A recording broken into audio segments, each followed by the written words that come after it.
जय हिंद, वंदे मातरम। स्वागत है आप सभी साथियों का गेंजेड लर्निंग गुरुजी प्लेटफॉर्म में। तो आज आपके लिए जो प्रैक्टिस सेट लाए हैं वह लाए हैं सामाजिक विज्ञान से रिलेटेड। ये जो प्रश्न होंगे आज की क्लास में, वह जो सारे प्रश्न हैं बिहार शिक्षक भर्ती के लिए बहुत ही इंपॉर्टेंट प्रश्न है। तो आप आज की लेक्चर को जरूर देखिएगा, सारे प्रश्नों को देखिएगा और जितना हो सके आप लोग इसे शेयर जरूर कर दीजिएगा, क्योंकि ये जो प्रश्न है बीपीएससी के माध्यम से पूछे जा सकते हैं। क्योंकि प्रश्न बहुत इंपॉर्टेंट है, आप एक बार जरूर तो देखिए। देखिए यहाँ पे पहला प्रश्न क्या कह रहा है। यहाँ पे जो पहला प्रश्न है कि हमारे सौर मंडल के बाहर निम्नलिखित में से ऐसा कौन सा ग्रह है जो आमतौर पर हमारी आकाशगंगा में किसी अन्य तारे की परिक्रमा करता है।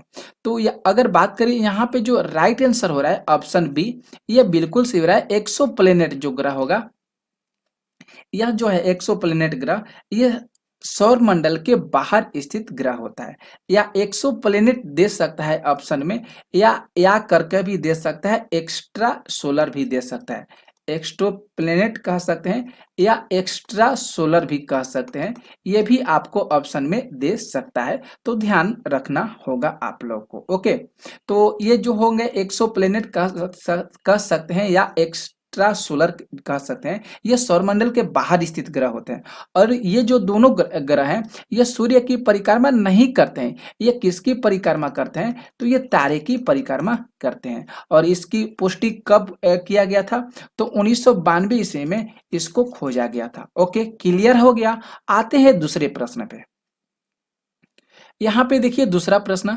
दूसरा जो प्रश्न है कि निम्नलिखित में से कौन सा गैलीलियन चंद्रमा है जिसे 1610 में इटली के खगोल शास्त्री गैलीली ने घर में बनी दूरबीन का उपयोग करके देखा था। कौन सा था? तो अगर यहाँ पे सी ऑप्शन जो है बिल्कुल सही है, गैनीमेड को देखा था अपनी दूरबीन से। अपनी दूरबीन की सहायता से वे जो थे गैलीलियो थे, वह कौन से ग्रह को देखे थे?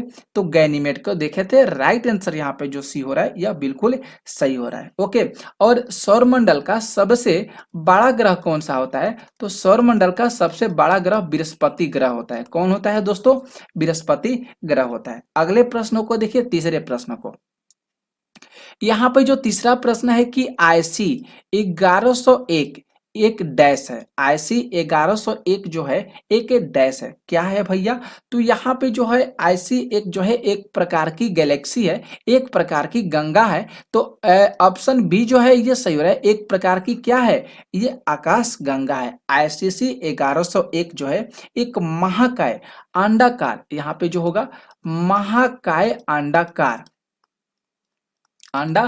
जो है एक प्रकार की आकाश गंगा है। ओके, इसे जो है दो आईसी 1101 एबल इसको बोला जाता है। आईसी 1101 एबिल के नाम से जाना जाता है। और 2029 में, याद करिएगा, 2029 में आकाशगंगा क्लस्टर के केंद्र में सबसे जो बड़ी ज्ञात दूरी है, यह आकाशगंगा की सबसे दूरी मानी जाती है।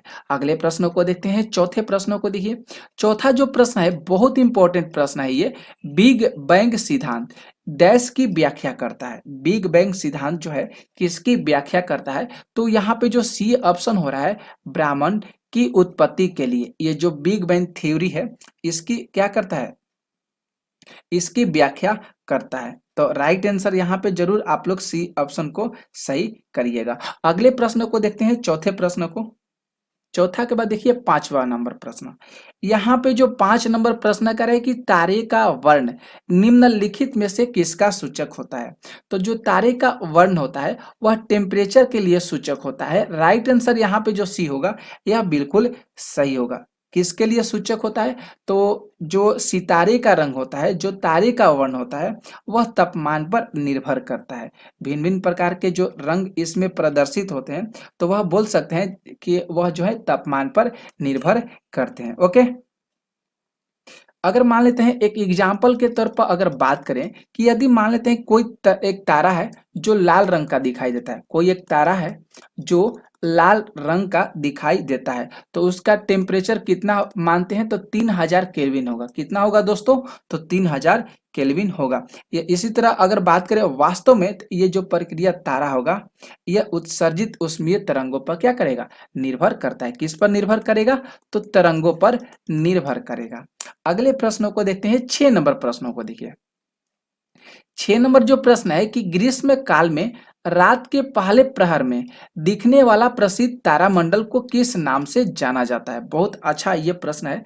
तो इस तारामंडल को जो है सप्तर्षि तारामंडल के नाम से जाना जाता है। डी ऑप्शन जो है यहाँ पे बिल्कुल सही हो रहा है, क्योंकि सप्तर्षि जो तारामंडल है ये पृथ्वी के उत्तरी गोलार्ध में स्थित है। कौन से गोलार्ध में स्थित है दोस्तों, तो ये पृथ्वी के उत्तरी गोलार्ध में स्थित है। और ये रात्रि में दिखने वाला एक जो है तारा मंडल है, रात्रि में ये जो है ये दिखा जाता है।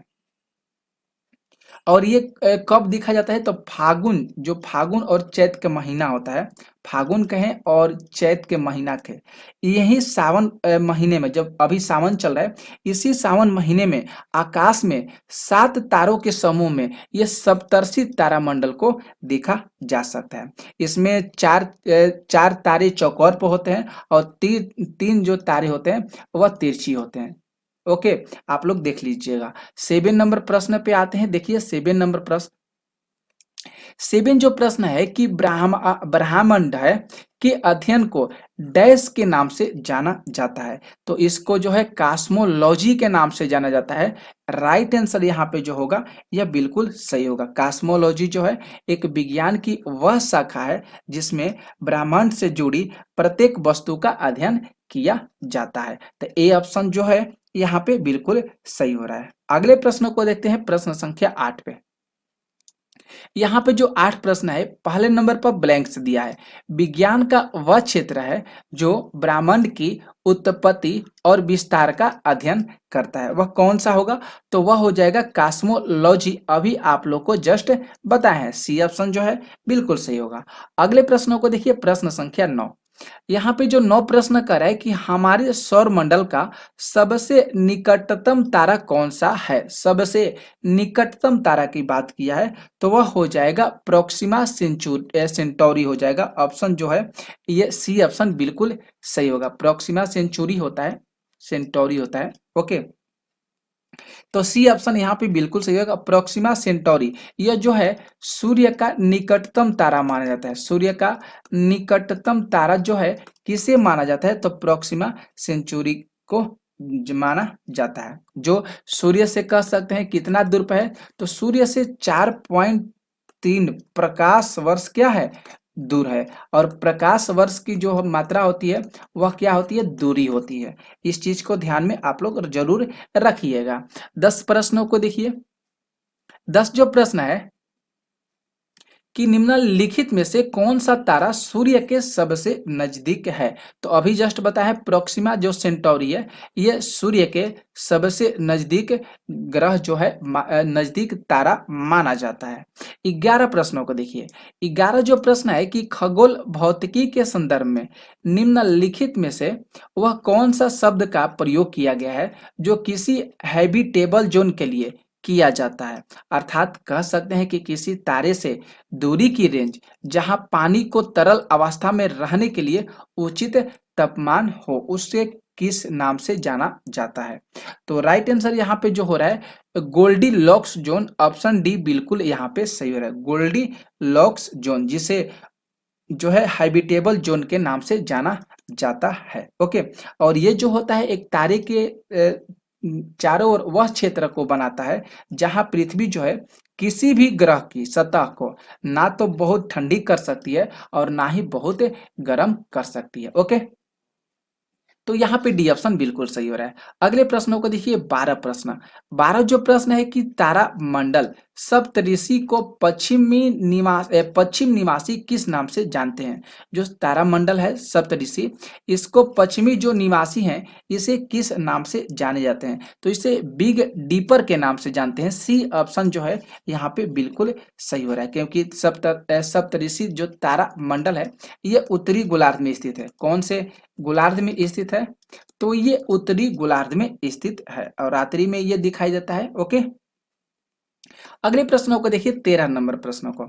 यहाँ पे जो 13 प्रश्न है कि यदि कोई तारा सूर्य से बड़ा है किंतु उससे 2 गुना बड़ा नहीं है तो वह जो है डैश में परिवर्तित हो जाता है। मतलब यहाँ पे ब्लैंक्स दे दिया और पूछा जा रहा है यह किसमें परिवर्तित हो जाता है? तो यह पल्सर के रूप में परिवर्तित हो जाता है। ये ऑप्शन जो है बिल्कुल यहाँ पे सही हो रहा है, क्योंकि जो तारा है सूर्य से लाखों गुना बड़े हैं। सूर्य से जो है तारा जो है बहुत लाखों गुना कह सकते हैं।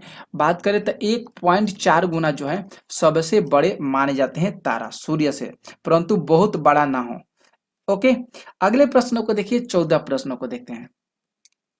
यहाँ पे जो 14 प्रश्न है कि गैस, धूल और अरबों सितारों वाले विशाल संग्रह को क्या कहा जाता है? तो यहाँ पे जो राइट आंसर सी हो रहा है ये बिल्कुल सही होगा, आकाश गंगा कहा जाता है। क्या कहा जाता है दोस्तों? तो आकाश गंगा कहा जाता है। गैस, धूल और अरबों सितारों का एक विशाल संग्रह होता है जिसे हम आकाश गंगा के नाम से जानते हैं। ओके, और इसमें जो जितने प्रकार के सभी तत्व होते हैं वह गुरुत्वाकर्षण के द्वारा एक साथ जुड़े होते हैं जिसे आकाश गंगा कहा जाता है। 15 प्रश्नों को देखिए। 15 जो प्रश्न है कि घटकों के बीच गुरुत्वाकर्षण द्वारा भारी मात्रा में एक साथ एकत्र हुए तारे, धूल और गैसों को क्या कहा जाता है? तो जस्ट अभी आप लोग को बताएं क्या कहा जाता है, तो आकाश गंगा कहा जाता है। देखिए साथियों, यहाँ पे प्रश्न घुमा फिरा कर पूछा जा रहा है। यहाँ पे देखिए कैसे प्रश्न पूछा गया है। यहाँ पे गैस, धूल और अरबों सितारों की जो विशाल संग्रह है उसे आकाश गंगा के रूप में जानते हैं, ये भी पता हो गया। और यहाँ पे क्या कहा है कि जो घटकों के बीच गुरुत्वाकर्षण द्वारा भारी मात्रा में एक साथ जो एकत्र हुए, जो तारे हुआ, धूल हुआ और गैस हुआ, इसी को क्या कहा जाता है? तो इसी को भी आकाश गंगा के रूप में जाना जाता है। ओके, आगे देखिए 16 नंबर प्रश्न को। 16 जो प्रश्न है कि निम्नलिखित में से कौन सी हमारी निकटतम ज्ञात आकाश गंगा है? जो हमारे सबसे निकट जो है आकाश गंगा कौन सी है? तो Canis Major Dwarf Galaxy. Right answer यहाँ पे जो सी ऑप्शन हो रहा है यह बिल्कुल सही होगा। केनिस मेजर डवार्फ गैलेक्सी जो है यह हमारी आकाश गंगा के सबसे नजदीक मानी जाती है। ओके, अगले प्रश्नों को देखते हैं, 17 प्रश्नों को। यहाँ पे जो 17 प्रश्न है कि निम्नलिखित में से कौन सी इकाई खगोलविदों द्वारा बड़े स्टेलर और एक्स्ट्रा गैलेक्टिक दूरी को मापने के लिए उपयोग की जाती है? तो कौन सा होता है? तो प्रकाश वर्ष। प्रकाश वर्ष का जो मात्रक होता है वह क्या होता है दोस्तों? तो वह दूरी होता है। आप लोग जरूर इस चीज को याद करिएगा। यह जो है प्रकाश वर्ष जो है लंबाई मापने की एक इकाई मानी जाती है और इसकी जो खगोलीय दूरी है इसी से मापन की जाती है। तो प्रकाश वर्ष जो है यहाँ पे बिल्कुल सही हो रहा है। ओके, अगले प्रश्न को देखिए, 18 प्रश्न को। 18 जो प्रश्न है कि सौर मंडल के बाहर सीरियस नामक चमकीले तारों को किस नाम से पुकारते हैं, किस नाम से जाना जाता है? तो डॉग स्टार के नाम से जाना जाता है। बी ऑप्शन जो है यहाँ पे सही हो रहा है, डॉग स्टार। जो सौरमंडल के बाहर जो सीरियस नामक चमकीला तारा होता है उसे डॉग स्टार के नाम से जानते हैं। 19 प्रश्न देखिए। यहाँ पे जो 19 प्रश्न है कि एक तारे के जीवन चक्र में निहारिका चरण निम्नलिखित में से किसको संदर्भित करता है? बहुत अच्छा ये प्रश्न है। निहारिका चरण जो है निम्नलिखित में से किसको संदर्भित करता है? तो ए ऑप्शन जो है ये सही हो रहा है। धूल और हाइड्रोजन का एक बादल को क्या करता है? यह संदर्भित करता है, क्योंकि निहारिका जो है अंतर तारकीय माध्यम में स्थित ऐसे बादल को कहते हैं जिसमें धूल कण हो गए, हाइड्रोजन गैस हो गया और हीलियम गैस हो गया, मतलब अन्य प्रकार की जो गैसें होती है वहां पे उपस्थित होती है। तो राइट आंसर यहाँ पे ए बिल्कुल सही हो रहा है। अगले प्रश्नों को देखिए, 20 नंबर प्रश्नों को। 20 जो प्रश्न कह रहा है कि हैली धूमकेतु की आवधिकता कितने वर्ष की होती है, मतलब इसकी जो आवधिकता होती है कितने वर्ष की होती है। तो 75 से 76 वर्ष की होती है। हैली जो धूमकेतु है इसकी जो अवधि होती है कितने वर्ष की होती है, तो 75 से लेकर 76 वर्ष की होती है। ओके। और ये जो हैली धूमकेतु है ये किसके नाम पर रखा गया था, किस खगोल शास्त्री के नाम पर रखा गया था, तो एडमंड हैली। एडमंड हैली जरूर याद करिएगा, एडमंड हैली के नाम पर जो है यह हैली धूमकेतु के नाम रखा गया है। 21 प्रश्नों को देखिए। 21 प्रश्न कर है कि ओरायन तारामंडल का सबसे चमकीला तारा निम्नलिखित में से कौन सा है, तो रीगेल होना चाहिए। डी ऑप्शन जो है यहाँ पे बिल्कुल सही हो रहा है। ओरायन जो तारामंडल है इसको जो है किस तारामंडल का सबसे नजदीक तारा माना जाता है चमकीला तारा, तो रीगेल के माना जाता है। 22 प्रश्नों को देखिए। 22 जो प्रश्न है कि सबसे बड़ा तारामंडल किसे माना जाता है, तो सबसे बड़ा जो तारामंडल किसे माना जाता है, तो हाइड्रा को माना जाता है। सी ऑप्शन जो है बिल्कुल सही हो रहा है, क्योंकि जल सर्प जिस यहाँ पे हाइड्रा जो दिया है यहाँ पे जल सर्प भी दे सकता है, ध्यान रखिएगा। जल सर्प, हाइड्रा भी आप लोग जरूर याद करिएगा, जल सर्प भी, दोनों एक ही चीज हो जाएगा। यह एक तारामंडल है, जल सर्प भी एक तारामंडल है, हाइड्रा भी एक तारामंडल है। ओके। जो अंतर्राष्ट्रीय खगोल संघ द्वारा जो जारी की गई 88 तारामंडल की सूची है उसमें बड़ा सबसे जो तारामंडल है वह क्या है, हाइड्रा है। अगले प्रश्न देखिए। 23 नंबर प्रश्न है कि ओरायन तारामंडल को अन्य किस नाम से जाना जाता है, तो ओरायन तारामंडल को हंटर तारामंडल के नाम से जाना जाता है। ए ऑप्शन जो है यहाँ पे बिल्कुल सही हो रहा है। अगले प्रश्न आते हैं 24 प्रश्न पे। 24 प्रश्न कह रहा है कि निम्नलिखित में से कौन सा एक तारामंडल नहीं है, तो इसमें से जो तारामंडल नहीं है रोमन ग्रह देवी। ए ऑप्शन जो है यहाँ पे सही हो रहा है। रोमन ग्रह देवी जो है एक प्रकार का तारामंडल नहीं है। ओके। ये जो है सौरमंडल के जो ये जो है घेरे स्थित है, यह जो है क्षुद्र ग्रह के नाम से जानता है। रोमन ग्रह दो देवी है, ये एक प्रकार का क्षुद्र ग्रह है, तारामंडल नहीं है। ठीक है। अगले प्रश्नों को देखते हैं। 25 प्रश्नों को देखिए। यहाँ पे जो 25 प्रश्न करा है कि निशाकाश, जिसको हम रात्रि आकाश के नाम से जानते हैं, निशा रजनी होता है ना, इसका परिभाषी शब्द, तो उसमें चमकने वाले पिंडों को किस नाम से जाना जाता है, तो यहाँ पे जो राइट आंसर हो रहा है ए ऑप्शन बिल्कुल सही हो रहा है, खगोलीय पिंड के नाम से जाना जाता है। किस नाम से जाना जाता है दोस्तों, तो खगोलीय पिंड के नाम से जाना जाता है। तो हम लोग आज की क्लास में 25 प्रश्नों को लिए हैं।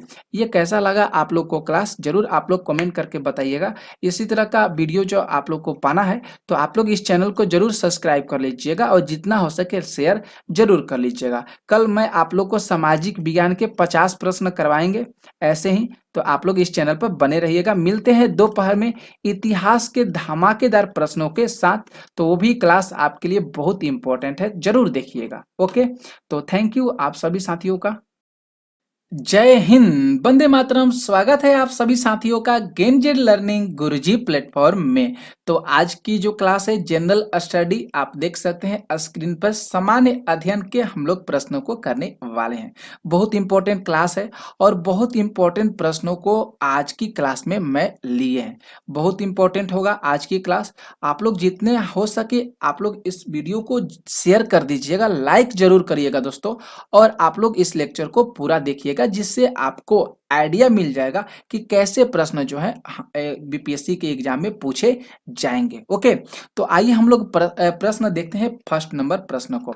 यहाँ पे जो फर्स्ट नंबर प्रश्न कर रहा है कि सोन नदी का उद्गम स्थल कौन सा है, तो बात करें तो अमरकंटक जो होगा यहाँ पे बिल्कुल सही होगा। बी ऑप्शन बिल्कुल सही होगा, क्योंकि जो सोन नदी है ये गंगा की सहायक नदी मानी जाती है। गंगा की प्रमुख जो सहायक नदी है ये जो है कौन सी नदी है, तो सोन नदी है। ओके। अब रहा बात कि सोन नदी का उद्गम स्थल कौन सा होगा। सोन नदी का जो उद्गम स्थल है ये कहाँ पे है, तो ये सोन नदी का जो उद्गम स्थल है ये कहाँ पे है, तो मध्य प्रदेश में है। और मध्य प्रदेश में से ये कहाँ पे निकलती है, तो अमरकंटक से, अमरकंटक के पहाड़ी से निकलती है। पता चल गया आप लोग को। और सोन नदी पर जो है कौन कौन सी परियोजना है, कौन कौन सा बांध है, तो जरूर आप लोग याद करिएगा। यहाँ पे जो बांध है बाण सागर बांध है। सोन नदी पर कौन कौन सा बांध है दोस्तों, तो बाण सागर बांध है। और इंद्रपुरी बैराज आप लोग मालूम होगा, इंद्रपुरी बैराज जो डिहरी में है, वह जो है सोन नदी पर है। ओके, अगले प्रश्नों को देखते हैं, 2 नंबर प्रश्न पे कि पूगा घाटी स्थित है। पूगा घाटी कहाँ पे स्थित है, तो पूगा घाटी जो है लद्दाख में स्थित है। ए ऑप्शन जो है बिल्कुल सही हो रहा है। पूगा घाटी, पूगा घाटी कहाँ पे स्थित है, तो लद्दाख में स्थित है। जरूर आप लोग इस चीज को ध्यान में रखिएगा। अगले प्रश्नों को देखते हैं, 3 नंबर प्रश्नों को। यहाँ पे जो 3 प्रश्न कर रहा है कि कौन सा जनपद छठी और चौथी शताब्दी, छठी और चौथी शताब्दी के पूर्व के मध्य में सबसे शक्तिशाली महाजनपद बना था। बहुत अच्छा प्रश्न है। तो कौन सा महाजनपद जो है शक्तिशाली बना था, तो डी ऑप्शन जो है यहाँ पे बिल्कुल सही होगा। सबसे जो शक्तिशाली जनपद बना था उसका नाम था मगध। और मगध की राजधानी कहाँ पे थी, तो मगध की जो राजधानी थी वह थी पाटलिपुत्र थी। कहाँ थी दोस्तों, तो मगध की राजधानी पाटलिपुत्र थी। ओके, जरूर आप लोग इस चीज को ध्यान में रखिएगा, छोटे छोटे प्रश्नों को। अगले प्रश्नों को आते हैं, चौथा प्रश्न देख लीजिए। यहाँ पे जो चौथा प्रश्न है कि बंगाल में अमला का अधिकार होता है। बंगाल में अमला का अधिकार होता था, तो अमला का अधिकार किसके द्वारा होता था बंगाल में, तो जमींदारों के द्वारा होता था। डी ऑप्शन जो है यह बिल्कुल सही हो रहा है, क्योंकि बंगाल में अमला जो है जमींदार का आधिकारिक ही होता था। और राजस्व इकट्ठा करने के समय वह गांवों का दौरा करता था। कौन भैया करता था, तो जमींदार जो है ये वहां के गांवों का दौरा करता था और लोगों से वसूली का काम करता था। ओके, अगले प्रश्नों को देखिए, 5 प्रश्न है। 5 जो प्रश्न है कि मुर्रा नस्ल है, ये जो मुर्रा प्रजाति है, मुर्रा जो नस्ल है, ये किसकी जो है नस्ल मानी जाती है, किसकी प्रजाति है, तो मुर्रा जो है भैंस की प्रजाति है। बी ऑप्शन जो है बिल्कुल सही होगा। ये जो है मूलतः अविभाजित कहाँ से है, तो पंजाब का पशु सबसे ज्यादा मानी जाती है, पंजाब का। ओके, जरूर आप लोग याद रखिएगा। अगले प्रश्नों को हाँ देखिए, थोड़ा सा मैं आप लोग को मोरा जो प्रजाति है इसके बारे में आप लोग को बता देते हैं। जो मोरा जो प्रजाति है भैंस की, इसमें जो है दूध में वासा उत्पादन के लिए सबसे ज्यादा जो है अच्छी नस्ल की भैंस जो है ये मुर्रा मानी जाती है। इसमें जो इसके जो दूध होते हैं, इसके दूध में 7% जो है वासा पाई जाती है। कितना प्रतिशत वासा पाई जाती है, तो 7% जो है वासा पाई जाती है। अगले प्रश्न को देखते हैं, 6 नंबर प्रश्न को। यहाँ पे जो 6 प्रश्न है कि 1946 में भारत आय कैबिनेट मिशन में कितने सदस्य थे, तो कितने सदस्य थे, तो 3 सदस्य थे। कितने सदस्य थे दोस्तों, तो 3 सदस्य थे। भारत वर्ष 1946 में कौन सा मिशन हुआ था, तो क्रिप्स मिशन की असफलता हुआ था 1946 में। जरूर आप लोग ध्यान में रखिएगा, उस समय कौन सा मिशन था, तो क्रिप्स मिशन।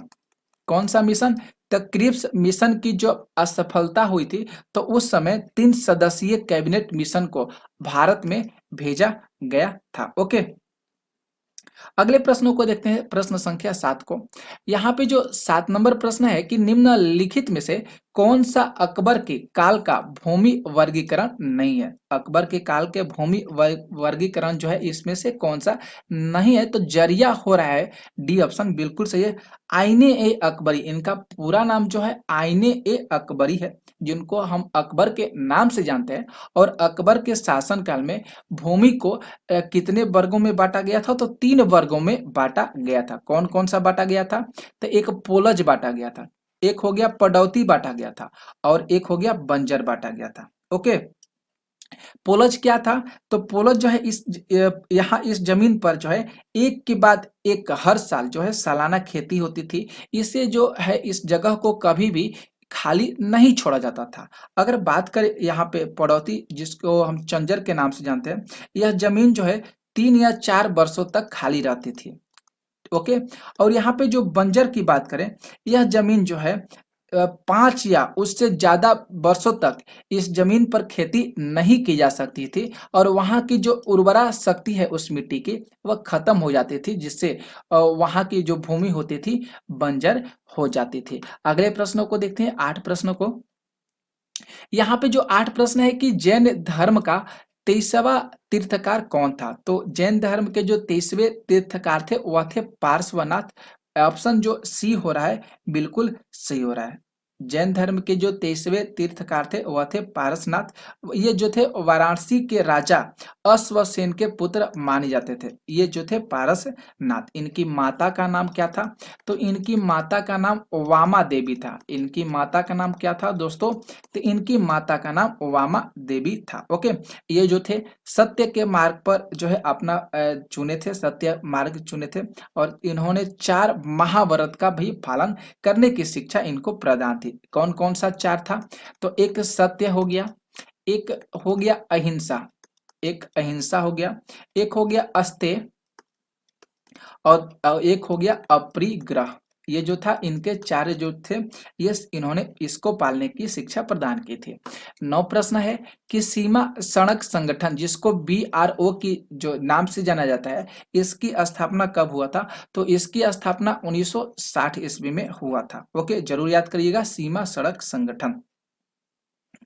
अगले प्रश्न आते हैं, प्रश्न संख्या 10 को देखते हैं। 10 प्रश्न है कि अंकलेश्वर स्थित है। अंकलेश्वर जो है भारत के किस राज्य में स्थित है? तो भारत के गुजरात राज्य में स्थित है। ऑप्शन जो बी हो रहा है यहाँ पे बिल्कुल सही हो रहा है, क्योंकि गुजरात राज्य का सबसे तीर्थ स्थल जो है ये अंकलेश्वर माना जाता है। ओके, यहाँ पे जो है 4 दिगंबर जैन मंदिर और चिंतामणि पार्श्वनाथ का मंदिर जो है यहाँ पे देखने को मिलता है। और यहाँ पे अंकलेश्वर में भी पेट्रोलियम उत्पादन करने के लिए सबसे प्रसिद्ध माना जाता है। कौन सा उत्पादन करने के लिए दोस्तों?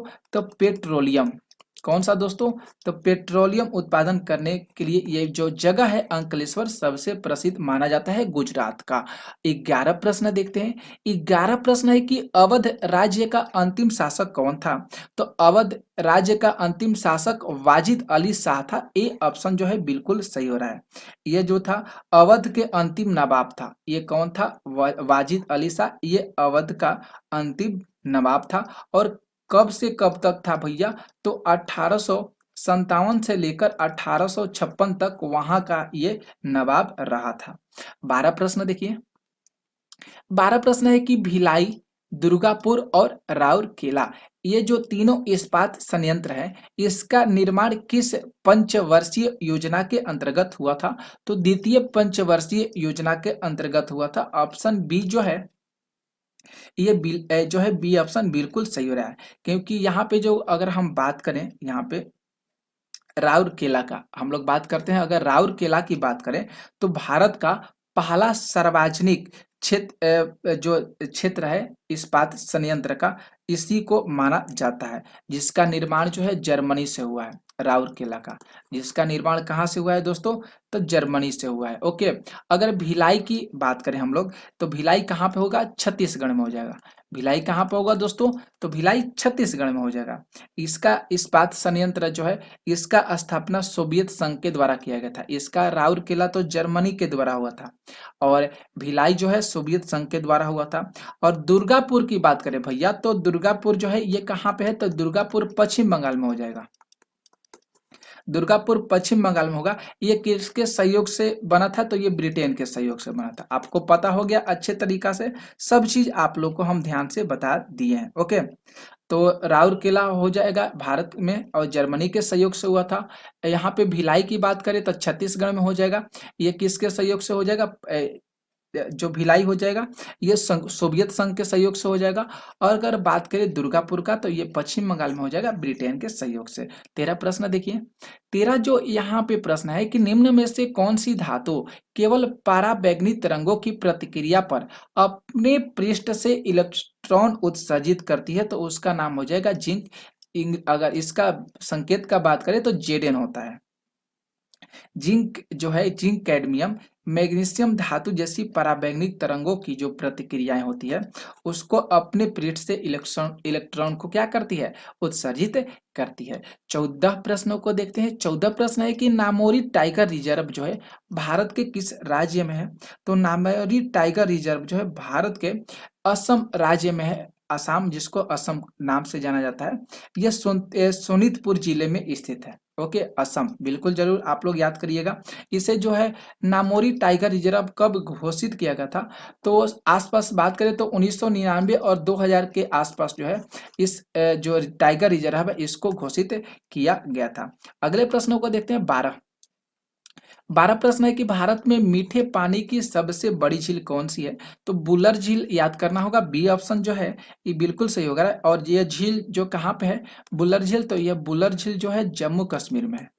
कहाँ पे है दोस्तों, ये बुलर झील, तो बुलर झील जम्मू कश्मीर में स्थित है। ओके, और ये कहाँ पे है, तो झेलम नदी, जम्मू कश्मीर में झेलम नदी है दोस्तों। तो झेलम नदी के जो है ये पोषित माना जाता है। और खारे पानी की झील जो है कौन सा हो जाएगा, चिल्का झील हो जाएगा। खारे के अगर बात करें, खारे पानी की झील, खारे पानी की बात करें तो चिल्का हो जाएगा, चिल्का झील हो जाएगा। और चिल्का झील कहाँ पे है, तो चिल्का झील उड़ीसा में हो जाएगा। याद हो जाएगा आप लोग को। सबसे बड़ी जो है ये खारे पानी की झील मानी जाती है। 16 प्रश्न है कि लोकसभा में विपक्ष का नेता बनने के लिए कम से कम सदन की कुल सीटों का कितना हासिल करना चाहिए, कुल सीट कितना हासिल करना चाहिए। तो 1/10 अगर हम भाग जो सीट हासिल कर लेते हैं तो उस समय ये जो है सब चीज बन सकते हैं अच्छे तरीका से। ओके, तो आप लोग जरूर इस चीज को ध्यान रखिएगा। 14 प्रश्न, अगले प्रश्नों को देखते हैं। 17 प्रश्नों को देखिए। यहाँ पे जो 17 प्रश्न है कि एक आर्द्र दिन की सुबह यदि कोमल बने तने वाले पादप को उसके तने के आधार से एक तेज ब्लेड से क्षैतिज रूप से काटते हैं, तो तने के जो कटे स्थान होते हैं उसमें बूंदे रिसकर निकलने लगती है, यह किस कारण से होता है।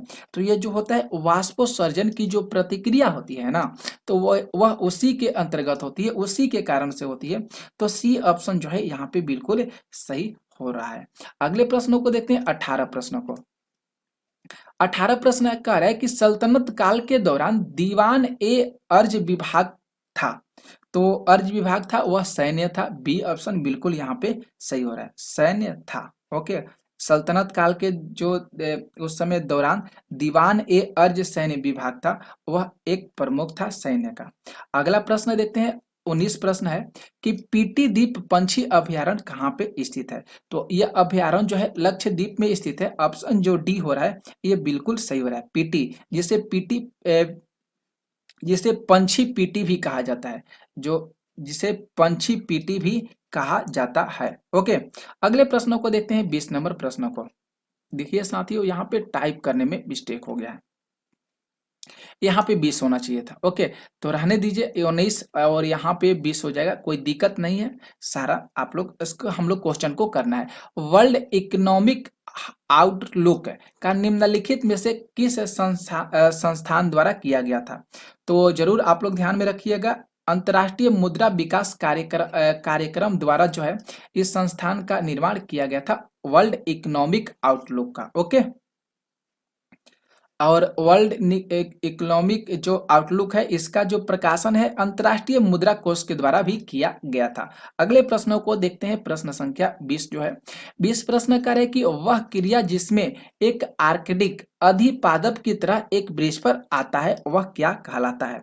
तो वह कहलाता है सहभोजिता कहलाता है। बी ऑप्शन जो है बिल्कुल सही हो रहा है। वह क्रिया जिससे एक जाति का लाभ होता है और दूसरी जाति को न लाभ होता है न हानि होता है, उसी को सहभोजिता के नाम से जानते हैं। जैसे एग्जाम्पल की तौर पर बात करें कि अगर आम की शाखा पर उगने वाला जो आर्किड हुआ या बीपी पर रहने वाला बार्करेल, ये जो होता है इसी को सहभोजिता के नाम से जानते हैं। 21 प्रश्न है कि प्राचीन भारत में जंगलवासी किस नाम से जाने जाते थे। तो प्राचीन भारत में जो जंगलवासी थे मलेच्छ के नाम से जाने जाते थे। बी ऑप्शन जो है यहाँ पे बिल्कुल सही हो रहा है। अगले प्रश्नों को देखते हैं। अगला जो प्रश्न है कि 22, भारत के निम्नलिखित राज्यों में से किसमें देवसा पासदारा स्थित है? बहुत अच्छा प्रश्न है। तो देवसा पासदारा जो हो जाएगा हिमाचल प्रदेश में स्थित है। ऑप्शन जो सी हो रहा है यह बिल्कुल सही हो रहा है। ओके, अगले प्रश्नों को देखते हैं। प्रश्न संख्या 23। 23 नंबर जो प्रश्न है कि निम्नलिखित में से किस पादप के परागण एलर्जी कारक होते हैं? परागण जो है एलर्जी कारक होते हैं वह हो जाएंगे पार्थेनियम होगा। ऑप्शन जो बी हो रहा है यह बिल्कुल सही हो रहा है। पार्थेनियम जो है हिस्टोफोरस पादप के जो परागकण होते हैं इसे एलर्जी कारक के रूप में जाने जाते हैं, एलर्जी कारक होते हैं। 24 प्रश्न है कि निम्नलिखित में से कौन सा जाइलम का भाग नहीं है? तो जाइलम का जो भाग नहीं है वह है चालिनी नलिका। चालिनी नलिका जो है यह जाइलम का भाग नहीं है, क्योंकि जाइलम पौधे में पाए जाने वाले जो संवहन ऊतक होते हैं, संवहन दो संवहन ऊतक होते हैं दोस्तों। कितने ऊतक होते हैं? दो संवहन ऊतक होते हैं, और ये पौधे के सभी भागों तक जल का संवहन करते हैं जाइलम के द्वारा। ओके, अगले प्रश्नों को देखते हैं। 25 प्रश्नों को देखिए। 25 प्रश्न करें कि निम्नलिखित में से कौन सा जाइलम का भाग नहीं है? तो जाइलम का भाग इसमें से हो जाएगा पश्चिमी घाट जो हो जाएगा ये जाइलम का भाग नहीं होगा। डी ऑप्शन यहाँ पे सही होगा। अगले प्रश्नों को देखते हैं। 26 प्रश्न है कि कैप्रोलैक्टम का उपयोग किसके निर्माण के लिए किया जाता है? कैप्रोलैक्टम का जो उपयोग है ये नायलॉन 6 के निर्माण के लिए किया जाता है। ए ऑप्शन बिल्कुल सही हो रहा है। और नायलॉन 6 जो है एक प्रकार का बहुलक है। क्या है दोस्तों? तो नायलॉन 6 जो है एक प्रकार का क्या है? बहुलक है, जिसका निर्माण जो है विनिर्माण के लिए किया जाता है। ओके, अगले प्रश्नों को देखते हैं। 27 प्रश्न को। 27 प्रश्न कर है कि स्वेथिलिंग कप जो है किस खेल से संबंधित है? तो ये जो है टेबल टेनिस से रिलेटेड है। ऑप्शन डी यहाँ पे सही होगा। टेबल टेनिस को पिंग पोंग भी कहा जाता है। टेबल टेनिस को पिंग पोंग भी कहा जाता है। ओके, और टेबल टेनिस की जो प्रथम प्रतियोगिता हुआ था ये कहाँ पे हुआ था? तो लंदन में हुआ था। कहाँ पे हुआ था? तो लंदन में हुआ था। अगले प्रश्नों को देखते हैं। हस्तिनापुर का उत्खनन देश के मध्य हुआ था। तो हस्तिनापुर का जो उत्खनन है 1950 से यहाँ पे 5230 होना चाहिए। 1950 से 5230 के मध्य हुआ था। जरूर आप लोग इस चीज को याद रखिएगा। बी लाल जो है इसके उस समय निर्देशन थे। ओके, तो ये क्लास आप लोग को कैसा लगा? आज की क्लास में हम लोग 28 प्रश्नों को किए थे, जनरल स्टडी से रिलेटेड प्रश्न थे। कैसा लगा जरूर आप लोग कमेंट करके बताइएगा। जितना हो सके आप लोग शेयर जरूर कर दीजिएगा दोस्तों। तो थैंक यू। आज की क्लास में हम लोग मिलते हैं नेक्स्ट लेक्चर में। तब तक के लिए आप लोग को जय हिंद।